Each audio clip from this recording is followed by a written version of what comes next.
నమస్తే. మీ ఎర్రంరెడ్డి తిరుపతి రెడ్డి. ఇప్పుడే మన తెలంగాణలో తిష్ట వేసినటువంటి పచ్చ మీడియా, ముఖ్యంగా ప్రధానంగా ఏబిఎన్ ఈ మహాన్యూస్ థంబ్నెయిల్ చూశాను. ఏంటంటే థంబ్నెయిల్స్లో ప్రధాన ఉద్దేశం ఏంటంటే రేవంత్ చేస్తున్నటువంటి భారీ స్కెచ్కు, రేవంత్ వేస్తున్నటువంటి రాజకీయానికి విలవిలలాడిపోతున్నాయట విపక్షాలు. తెలంగాణ లోపల బీజేపీను బీఆర్ఎస్ రెండు కూడా విలవిలలాడిపోతున్నాయట.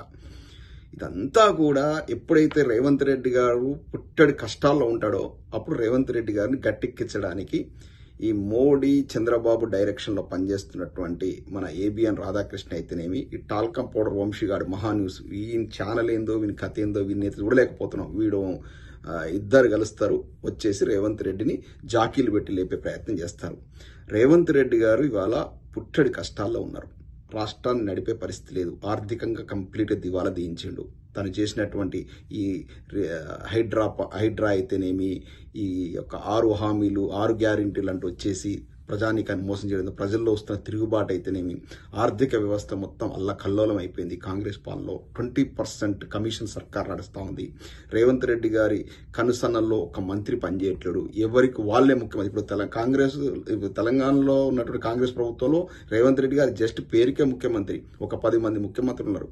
పొంగిలేటో ముఖ్యమంత్రి, బట్టి గారు ముఖ్యమంత్రి, ఉత్తమ్ కుమార్ రెడ్డి ముఖ్యమంత్రి, కోమటిరెడ్డి వెంకటరెడ్డి ఒక ముఖ్యమంత్రి. ఇట్లా చెప్పుకుంటూ పోతే చాతాడంతుంది. ఎవరికి వాళ్ళే ముఖ్యమంత్రులు. ఎవరు రేవంత్ రెడ్డి గారి మాట వినే పరిస్థితి లేదు. ఎందుకంటే ఈయన నిన్నగాక ముందు వచ్చి ముఖ్యమంత్రి పదవి ఎక్కిండు కదా, రాగానే వాళ్ళకు మీటింగ్ పెట్టి చెప్పినట్టు, అన్న నేను ముఖ్యమంత్రిగా ఉంటాం, మీ శాఖలలో మీ ఇష్టం చేసుకోండి. అందుకే ఆ హెలికాప్టర్ కూడా చూడండి, ఆటో రిక్షా కంటే హీనంగా 15-20 కిలోమీటర్లు కూడా హెలికాప్టర్ వేసుకొని మంత్రులు వేసుకొని పోతున్నారు. ముఖ్యమంత్రి ఒకప్పుడు వాడేది.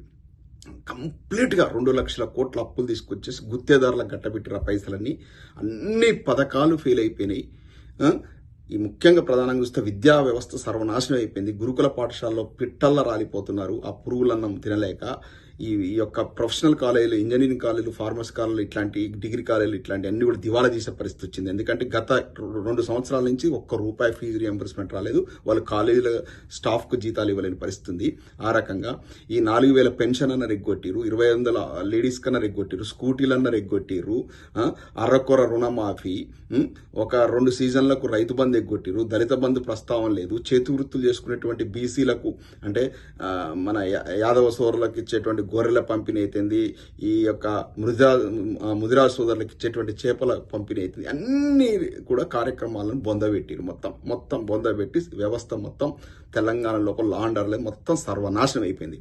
పుట్టడి కష్టాల్లో ఉన్న రేవంత్ రెడ్డి స్వయంగా ముఖ్యమంత్రి గారే ప్రెస్ నోట్ పెట్టి ఏం చెప్తున్నారంటే, ప్రెస్ మీట్ పెట్టి ఎన్నిసార్లు చెప్పారంటే, ఆర్థికంగా దివాలా తీసినాం, మనం పోతే అప్పు దొరకట్లేదు, చెప్పులు ఎత్తుకపోతారు అని కూడా మమ్మల్ని చూసి దాచుకుంటున్నారు.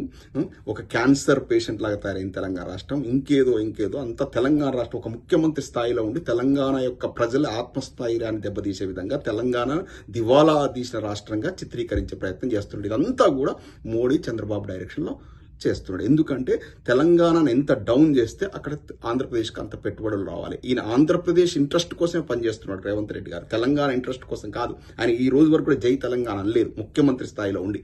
అటువంటి ముఖ్యమంత్రిని అటువంటి ముఖ్యమంత్రి కదా వాళ్ళకి కావాల్సింది పచ్చ మీడియాకు. ఎందుకంటే ఆంధ్రప్రదేశ్ లేపే ముఖ్యమంత్రి కావాలి కదా, తెలంగాణ తొక్కే ముఖ్యమంత్రి కావాలి కదా.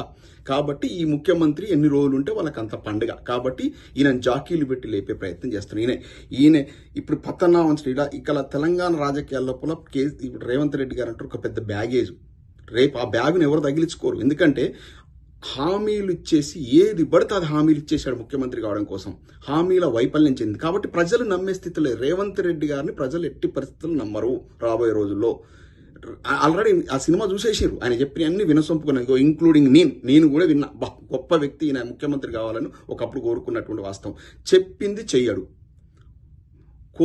కోళ్లను ఇంటి ఓనర్ పెంచుకుంటాడు గింజలేసి, ఫస్ట్ చుట్టపురంగా పెంచుకున్న కోడిని వస్తాడు, చుట్టూన్నటువంటి వ్యక్తులనే బలి చేస్తాడు. రాజకీయ తన యొక్క ఉన్నతికి దోహదపడ్డటువంటి తన చుట్టూ ఉన్నటువంటి వ్యక్తులను బలి చేస్తాడు. చూడండి, ఒక పటేల్ రమేష్ రెడ్డి, ఒక మానవతారాయ్, ఒక సింగిరెడ్డి సోమశేఖర్ రెడ్డి, ఎన్ఆర్ఐ కమిటీలో చూసుకుంటే ఎర్రంరెడ్డి తిరుపతి రెడ్డి, ఇట్లా అంటే ఆయన నమ్ముకున్న ఏ ఒక్క వ్యక్తిని కూడా ఒక సమర్థించినటువంటి సందర్భం లేదు. ఫస్ట్ వాళ్ళనే బలి చేసిండు, రాజకీయానికి బలి చేసిండు. అంటే రాజశేఖర్ రెడ్డి గారు ఎట్లుండే క్రెడిబిలిటీకి మరో పేరు. తను నమ్ముకున్నోళ్ళు ఒక ఆకురవుడి అయినా కూడా వాళ్ళని తీసుకొచ్చి క్యాబినెట్ మినిస్టర్లు చేసినటువంటి ఉదంతాలు చూసాం. అంటే అలా అని కాదు, అంటే నమ్ముకుంటే తను ఏమైనా చేస్తాడు రాజశేఖర రెడ్డి. కానీ రేవంత్ రెడ్డి గారు తను నమ్ముకున్నోళ్ళనే ఫస్ట్ బలి చేస్తాడు తన రాజకీయ ఉన్నతికి. ఆయనే 4 సార్లు 5 సార్లు మాతో అన్నాడు, రాజకీయంగా ఎదగాలంటే తిరుపతి కసాక్ తొక్కుకుండా పోన్నాడు. కసాక్ తొక్కుకుండా పోవడం అంటే పక్కనున్నోళ్ళు అనుకోలే, నేను రాజకీయ ప్రత్యర్థులు అనుకున్నా. కాబట్టి రేవంత్ రెడ్డి గారు నమ్మక ద్రోహం చేయడంలో సిద్ధహస్తుడు. తన ఉన్నతి కోసం ఏమైనా చేస్తాడు. ఇవాళ ఒక ప్రముఖ టీవీ ఛానల్ను బొందబెట్టే కార్యక్రమాన్ని పూనుకున్నాడు. తనను ఎదుగుదలకు దోహదం చేసినటువంటి టీవీ ఛానల్, ఆ పేరు చెప్పాల్సిన అవసరం లేదు. ఎందుకంటే వాళ్ళ పని మీద పోతే అన్నాడంట, అమ్మో మీకు నేనేం చేయలేను, మీ ప్రత్యర్థి డైరెక్ట్ మల్లికార్జున ఖర్గేతో కలిసి పనిచేస్తూ ఉంది, నా పదవికి ముప్పు వస్తుంది, నేనేం చేయలేను అంటే వాడుకోవడం వదిలేయడం దిట్ట. అటువంటి రేవంత్ రెడ్డి గారిని ఇవాళ మోస్తా ఉంది పచ్చ మీడియా. ఎందుకంటే ఆయన కంప్లీట్ చంద్రబాబు నాయుడు గారి డైరెక్షన్లో పనిచేస్తూ ఉన్నాడు. ఇక్కడ ఆయన ప్రొటెక్ట్ చేయాల్సిన అవసరం ఉంది. వీడిని తనినా సిగ్గురాలే కదా ఈ టాల్కమ్ పౌడర్ వంశీగానికి మహాన్యూస్. ఎందుకురా భయ్, నీకు తెలంగాణ రాజకీయాలతో నీకేం పని రా, నువ్వు ఎక్కడో ఆంధ్ర వాడివి, ఆడపోయి ఆంధ్ర రాజకీయాలు చేసుకో, ఈడొచ్చేసి మాత్రం మొన్నది అన్నిరు కాదురా భయ్, ఇంకా మళ్ళోసారి నీకైతే మాత్రం బిడ్డ ఇక నువ్వు తట్టుకోలేవు. ఈ ఉద్యమ గడ్డరా ఇది. ఇక్కడ వచ్చేసి నువ్వు పౌడర్ పూసుకొని ఆ పక్కన ఒకడు పట్టుకుంటాడు, వాడు ఇట్లా ఊపుతాడు, వీడు అంటా ఉంటే ఇట్లా ఊపుతా ఉంటాడు. ఏందిరా మీరు ఏందిరా, మిమ్మల్ని చూడలేకపోతున్నారు, భరించలేకపోతున్నారు తెలంగాణలో. ఏంది మీ దగులు బెదరకం. రేవంత్ రెడ్డి అట ఢిల్లీలో పోయి బుల్లెట్ దించిండట వీడు వంశీగాడంట. వాడుండి అవునవునని వాడంటున్నాడు. ఏం బుల్లెట్ దించిండ్రా భయ్, ఆయన పుట్టాడు కష్టాల్లో ఉన్నాడు.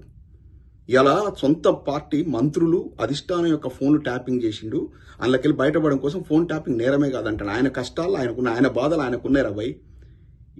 వాటిని ఓవర్కమ్ చేయడం కోసం, వాటిని కప్పిపుచ్చడం కోసం రేవంత్ రెడ్డి గారు అప్పర్ హ్యాండ్ అని చూపిస్తున్నారా? ఇవాళ తెలంగాణ ముఖ్యమంత్రి ఉన్నటువంటి ఒక దుర్భర పరిస్థితులు ఎవరు లేరు. తెలంగాణలో కాంగ్రెస్ ప్రభుత్వం అట్టర్ ఫ్లాప్ అయింది. ఊళ్ళలో పోతే తన్నే పరిస్థితులు, ఒక్కొక్కరు ఉరికిచ్చి తన్నే పరిస్థితులు ఉన్నాయి. ఆయన కష్టాలను కూడా మీరు వచ్చేసింది రాబాయ్, ఒకటి జాకిలు పెట్టి లేపుతారు రాబాయ్. ఎవడన్నారా మెడ మీద తలకాయ ఉన్నాడు ఎవడన్నా కాంగ్రెస్ ప్రభుత్వం బాగుందని చెప్తారా? ఎంత చండాలంగా అయిపోయిందిరా. అటువంటి ప్రభుత్వాన్ని మీరు ఈ మీడియాలో కూర్చొని మీడియాని ముసిగేసుకొని జర్నలిస్ట్ అని చెప్పుకుంటూ లేపుతారా? అరే హౌలే, ఇప్పటికైనా రియాలిటీలో బతకండిరా. ఒక పద్ధతిగా ఒక మంచి జర్నలిజాన్ని అందించండి, ఉన్నటువంటి వాస్తవాలను ప్రజలకు తెలియజేయండి. ఏందిరా ఇది?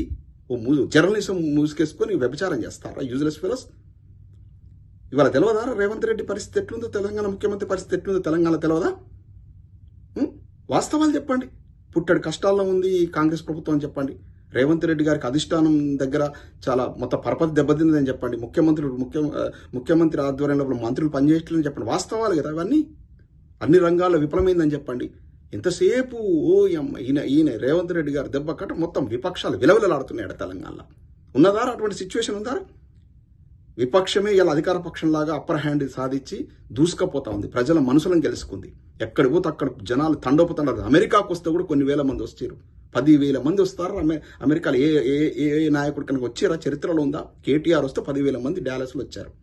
అంటే ప్రపంచం మొత్తం కూడా తెలంగాణ సమూహం అంతా కూడా పోలరైజ్ అయింది టువర్డ్స్ బీఆర్ఎస్ పార్టీ. ఒక్కసారి ఓడించుకొని గతంలో 10 ఏళ్ళు మంచి పరిపాలన చూసాము. ఒక్కసారి కేసీఆర్ ఓడిపోతే గింత దుర్భర పరిస్థితులు ఏర్పడతాయనేది ఇలా ప్రజానికం కన్నీరు పెట్టుకుంటా ఉంది. కేసీఆర్ మిస్ అవుతా ఉంది తెలంగాణ ప్రజానికం. రాబోయే రోజులన్నీ కూడా బీఆర్ఎస్ పార్టీ కనపడతా ఉన్నాయి. అందరికీ తెలుసు అది వాస్తవాన్ని. మీరు ఏం లేపుతారు రాబోయ్? అన్ని మూసుకొని ఆంధ్ర విజయవాడలో పెట్టుకొని మీ ఇష్టం మాట్లాడుకున్నారు. హైదరాబాద్ గడ్డ మీద కూర్చొని అబద్ధాలు ప్రచారం చేస్తారు రాబోయ్. ఖబర్దార్ బిడ్డ, నేను చెప్తున్నా, ముఖ్యంగా మహాన్యూసోడు ఈ ఏబిఎనోడు వాస్తవాలు ప్రచారం చేయండి. మీకు స్వేచ్ఛ ఉంది, మీడియా స్వేచ్ఛ ఉంది, కానీ అబద్ధాలు చెప్పకండి. ఏం తమ్ముడు తెలుసు? వాస్తవాలు ప్రజెంట్ చేయండి, ప్రజలు మిమ్మల్ని హక్కుని చేసుకుంటారు. ఇంత పనికిమాల జర్నలిజం ఎందుకు చేస్తున్నారు అబ్బాయి మీరు? వీటికి తోడు ఆడు తిన్మార్మలను ఒకడు, ఈ రఘు ఒకడు, వీళ్ళు ఇంటి దొంగలు, వీళ్ళదో కథ. వీళ్ళు కమిషన్లు కావాలి, కమిషన్ రాకపోతే ఎవడి మీద పడితే వాళ్ళ మీద దుష్ప్రచారం చేస్తారు. ఇవన్నీ ప్రజలారా గమనించండి. ఇటువంటి వాళ్ళను మనం ఎప్పటికప్పుడు వీళ్ళు చేసేటువంటి తప్పిదాలను మనం ప్రజల దృష్టికి తీసుకురావాలి. లేదంటే ప్రజలు మరోసారి మోసపోయేటువంటి ఆస్కారం ఉంటుంది.